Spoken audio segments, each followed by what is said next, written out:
Well, once again, there is that CQ. That's the sounder from my ancient days as a young man, just a young boy, as a ham operator, radio operation. And I've been in radio most of my life in terms of that. And CQ means I'd like to talk to somebody, anybody. I'd like to talk to you. And that, of course, is why we, from time to time, as our sounder, please pay attention. We just remind you that this show is for you. And we would love to have you actually be on the show. And so we are always open to auditions from you. The past 2 days, or the past two programs, it's been the past week, I've been at the White Stallion Ranch in Tucson, Arizona. And today we're going to continue talking a little bit about the ranch and about what we call maybe the Cowboy Way of thinking. What would that be like? Do you have any idea? Well, let's see if we can give that a try as we flow into the weekend on this time of kind of cold in most parts of the world, but kind of nice right here in Tucson, Arizona. That's our beginning, and now the program really begins right now.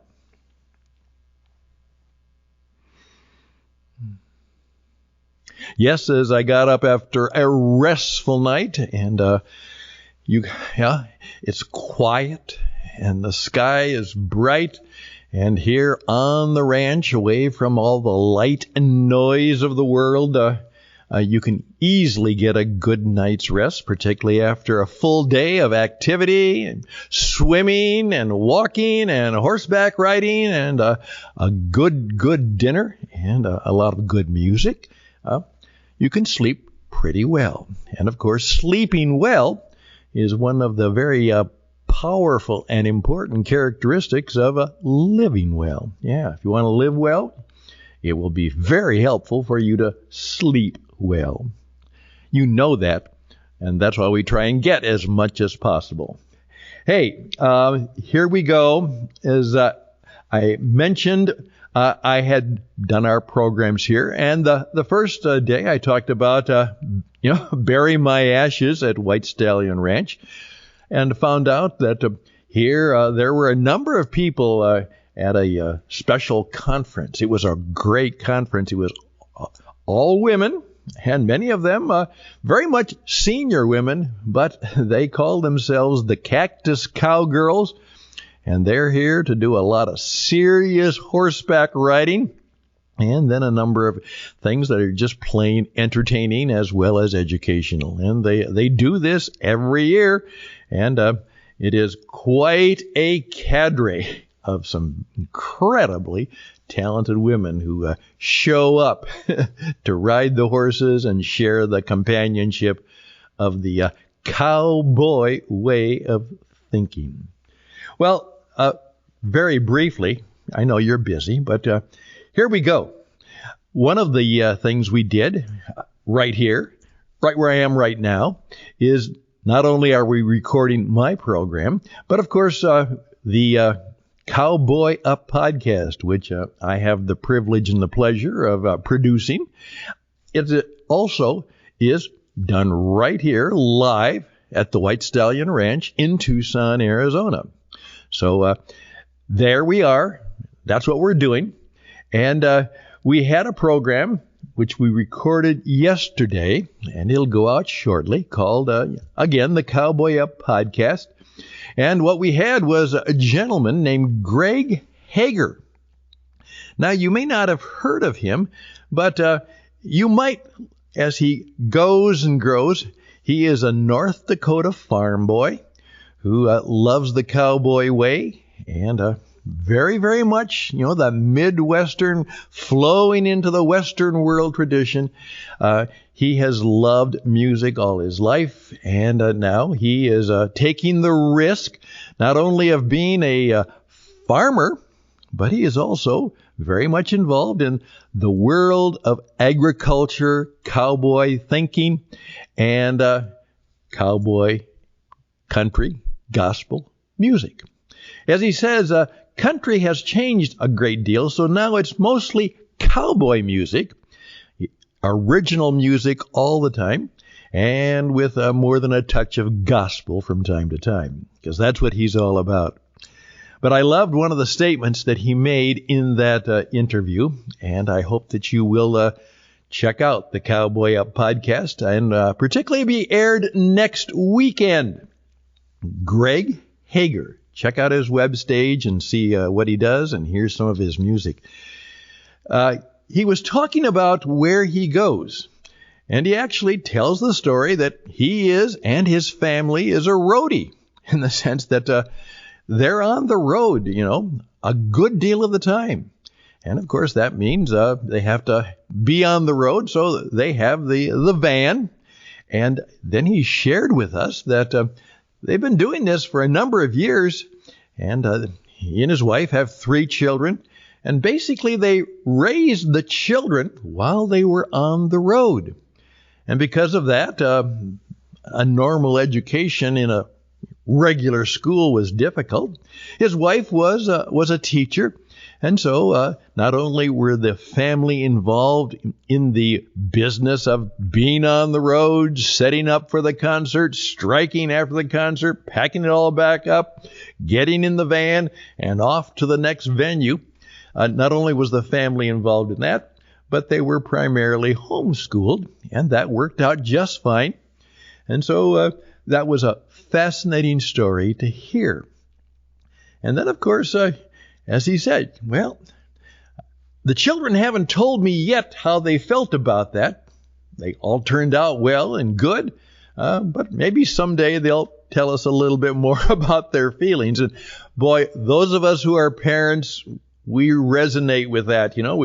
We think we got the kids pretty well launched, but who knows what happens. They might come back and have some tales and stories about things they wanted differently, or things they wanted to say but didn't. But now that they're adults and they have that power and authority, they might tell us some things differently about their growing up.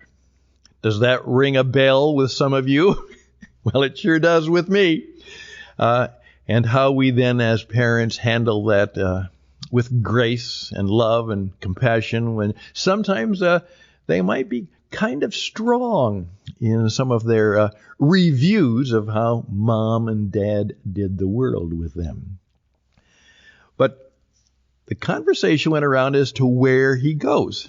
And it turns out very much they're on the van, but they're primarily in the agricultural, rural part of the world. Very much down into the Midwest and into the Southwest, and then into the mountain ranges, cowboy country.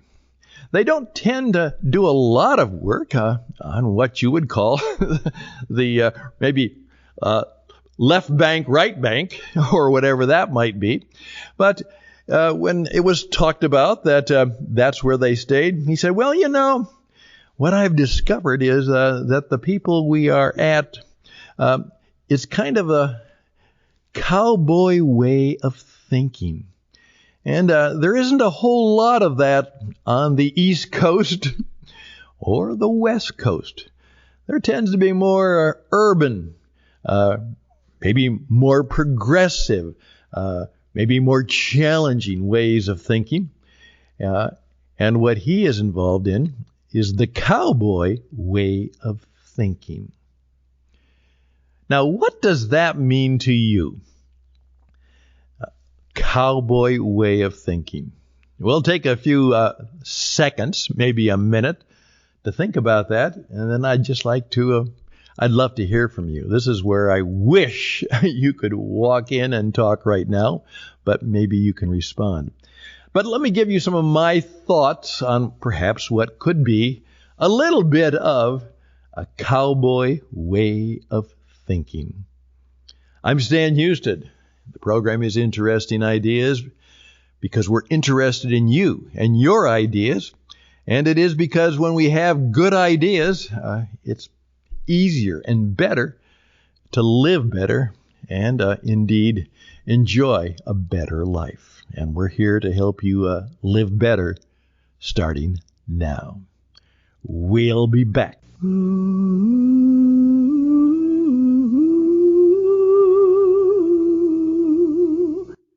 'Tis a gift to be simple, 'tis a gift to be free. Cowboy Way of Thinking. Well, part of it, and it's not meant to be political, but a little bit of a slam. One time when Hillary Clinton, who didn't have any real cowboy or cowgirl in her, actually was talking about her criticism of George Bush. And the comment she made was, the last thing we need is another cowboy in the White House. Well, I don't know how many cowboys we've had in the White House. Maybe Reagan would be a cowboy. But whenever that happened, all of a sudden I looked up and said, doesn't she know that there are millions and millions of people who think cowboys are good? It's a good thing. It's a great thing, maybe. But somehow we don't want any cowboys in the White House. Well, what might be a cowboy way of thinking? Well, I'm going to give you just one other story and then just give you 2 or 3 ideas, and you can respond to them.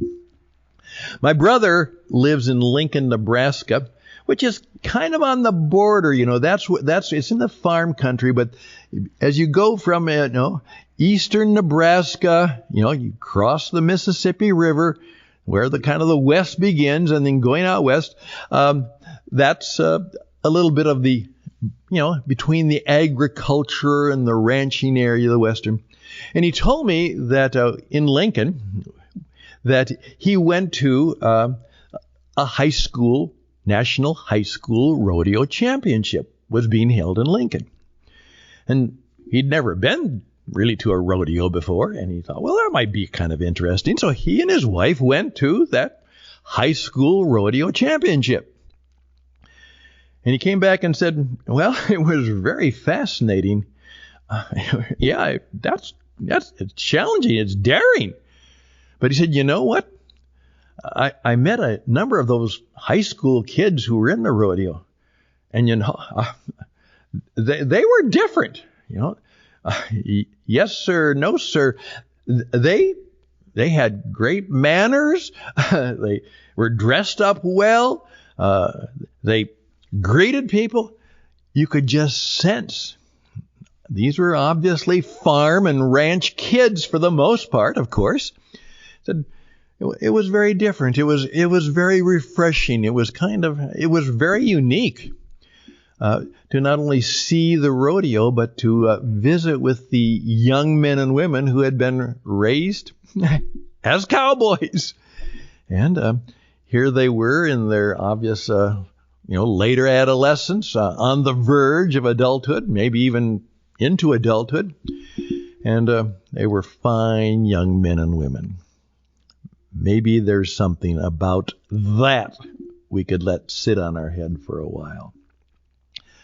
But I also thought of something else. One of the great books and films is The Lonesome Dove. And many of you have had that experience. Well, one of the scenes that really caught me always was, in effect, one of the main characters is going back with the body of his friend who had died. And he's carrying him back to bury him in the place quite a distance away from where they were when he died, but they're taking him back to the place where he wanted to be buried. And the people are on the way. They say, why are you doing this? He won't know. He's dead. Why are you dragging him, going to all the trouble of dragging him back and burying him where he wants to be? Have him cremated and whatever you do.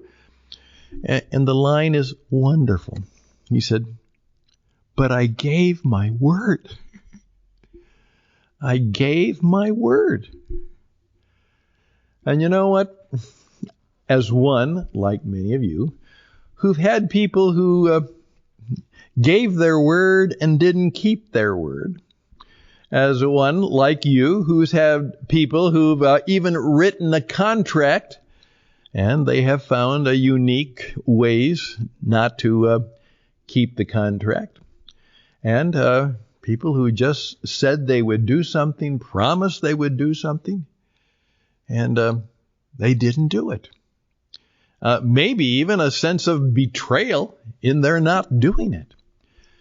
So could it be that the cowboy way of thinking is, first of all, it is not juvenile. It is adult.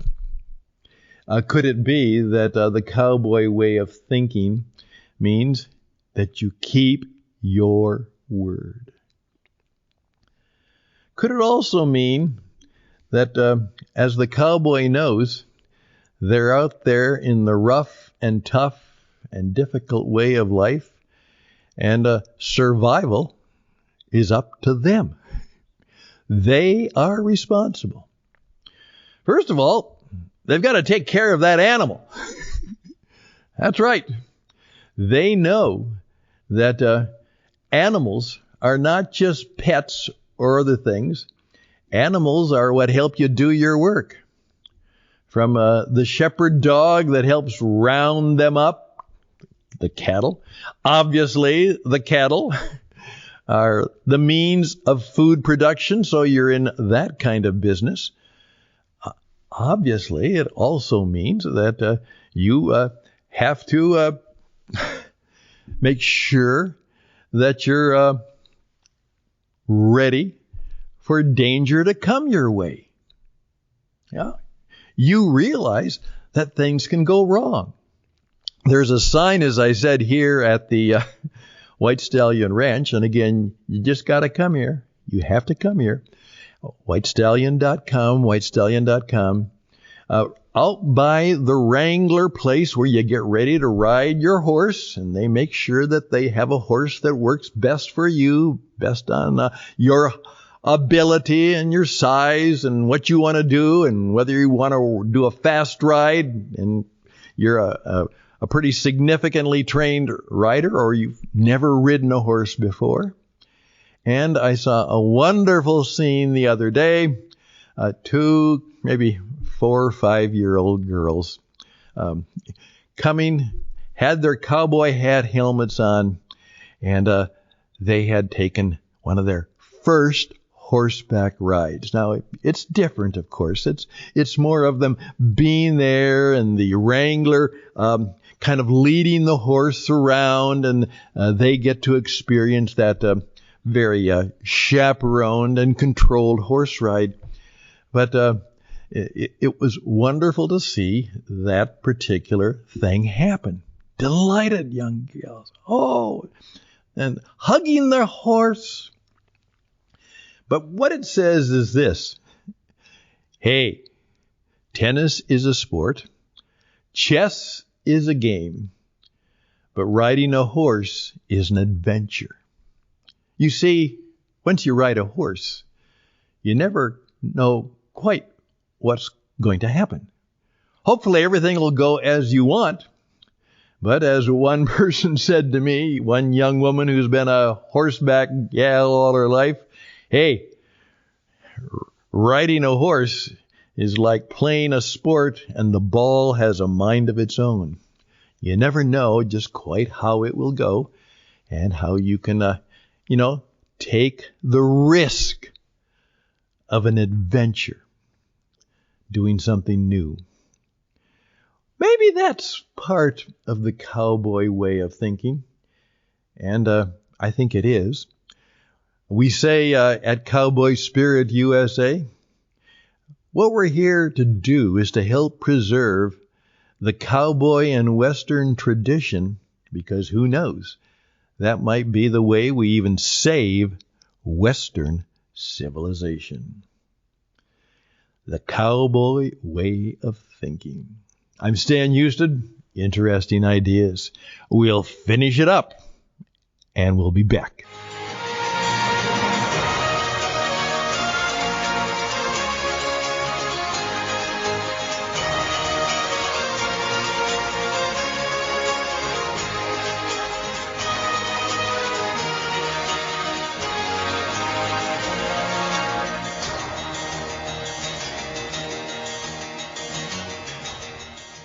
Okay, check out my friends at whitestallion.com and come. This would be a great adventure. Just yesterday I saw a couple, and what they were doing, they were, people my age, and they were finding the way where they are going to have a significant family reunion, all coming together, the children and the grandchildren, and they want to have it at the White Stallion Ranch. Now, that's not going to be a cheap deal, but it could be. As one of them said, we want this to be one that creates a whole lot of memories and good experiences. And that could happen for you too. whitestallion.com. Hey, I can help you. I could even help you perhaps in some other ways. But in the work we do, we're in the business of helping you be on the radio and become a master of self-expression, which you will need. And we're also in the business of being pretty good at personal and professional business coaching. And we can help you, as we sometimes say, have more fun and perhaps make more money by building a better you and building a better business. And in fact, we might even combine that with a cowboy experience. A coaching cowboy experience. That's next on the agenda for What It Takes Radio. I'm Stan Houston. Reach out to me. I'd love to hear from you. I'd love for you to raise your hand and audition for the program. StanHouston@gmail.com. StanHouston@gmail.com. Let us know how we can help you, because that's what we want to do. Help you. All the best and blessings. Since you're probably not in Tucson, it's pretty cold this weekend. Well, stay warm and stay safe.